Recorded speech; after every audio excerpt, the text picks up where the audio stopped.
ছাত্ৰ-ছাত্ৰীসকল, আজি তোমালোকৰ পাঠ্যপুথিত থকা গৌৰৱ পাত্ৰীৰ বিষয়ে আলোচনা কৰিম দেই। ব্যাকৰণবিদ কালিৰাম মেধিয়ে গৌৰৱ পাঠটোত গৌৰৱে মানুহৰ জীৱনক কেনেদৰে প্ৰভাৱান্বিত কৰে সেই সম্পৰ্কে বিভিন্ন উদাহৰণ দাঙি ধৰাৰ লগতে গৌৰৱ উপজিব পৰা উৎসসমূহৰ বিষয়ে আলোচনা কৰিছে।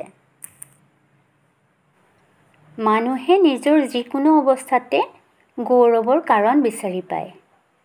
লেখকে পাঠটিত সৌভাগ্য, শৰীৰ আৰু মনৰ পৰা গৌৰৱ উপজিব পাৰে বুলি উল্লেখ কৰিছে। উচ্চ কুলত জন্মা লোকে নিজৰ বংশমৰ্যাদাক লৈ গৌৰৱ কৰে।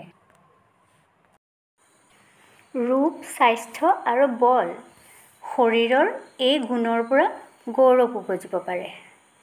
ৰূপে জ্ঞানীক অজ্ঞানী কৰে, যুদ্ধ বিগ্ৰহৰ সৃষ্টি কৰে। ৰূপৰ দ্বাৰা বহু ঘটনা সংঘটিত হৈছে। ভগৱান বিষ্ণু মোহিনী ৰূপে মহাদেৱক বশ কৰিছিল। ৰূপৰ বাবে স্বৰ্ণনগৰী লংকা আৰু ত্ৰয় নগৰ ধ্বংস হৈছিল।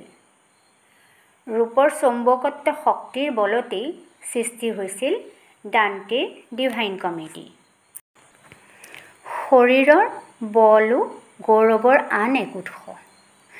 বলে মানুহক সাহস আৰু আনন্দ দিয়ে। ভীম আৰু হাৰকিউলিছ বলৰ বাবে জগত বিখ্যাত।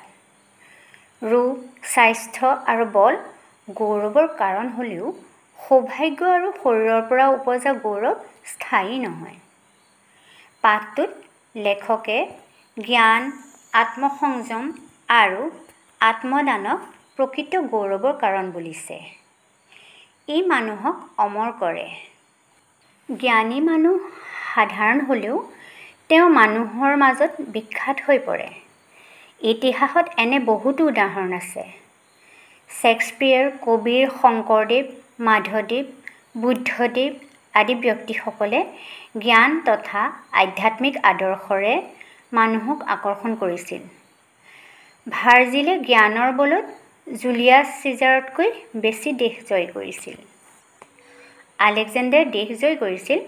প্লেটোৱে মানুহৰ মন জয় কৰিছিল।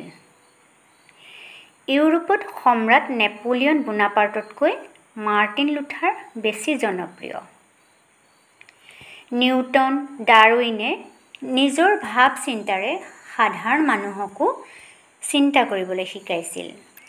লেখকে ছক্ৰেটিছৰ জ্ঞান, হৰিশ্চন্দ্ৰৰ ত্যাগ, প্ৰহ্লাদৰ আত্মসংযম আৰু জয়মতীৰ আত্মত্যাগৰ গৌৰৱপূৰ্ণ ইতিহাসক স্মৰণ কৰিছে। তেওঁৰ মতে এইবোৰহে প্ৰকৃত গৌৰৱৰ বিষয়। লেখকে প্ৰকৃত গৌৰৱৰ কাৰণ ব্যাখ্যা কৰিবলৈ গৈ কৈছে যে বিজেতাই মানুহকহে পৰাস্ত কৰে, মানুহৰ মনক পৰাস্ত কৰিব নোৱাৰে। মানুহৰ মনৰ মাজত ঠাই ল'ব নোৱাৰিলে সেই গৌৰৱ স্থায়ী নহয়। এই উদাহৰণবোৰে আমাৰ মানসিক বুদ্ধিবৃত্তিৰ উৎকৰ্ষ সাধন কৰিবলৈ শিকাইছে। মানসিক উৎকৰ্ষ সাধনেহে প্ৰকৃত গৌৰৱৰ অনুভৱ দিব পাৰে।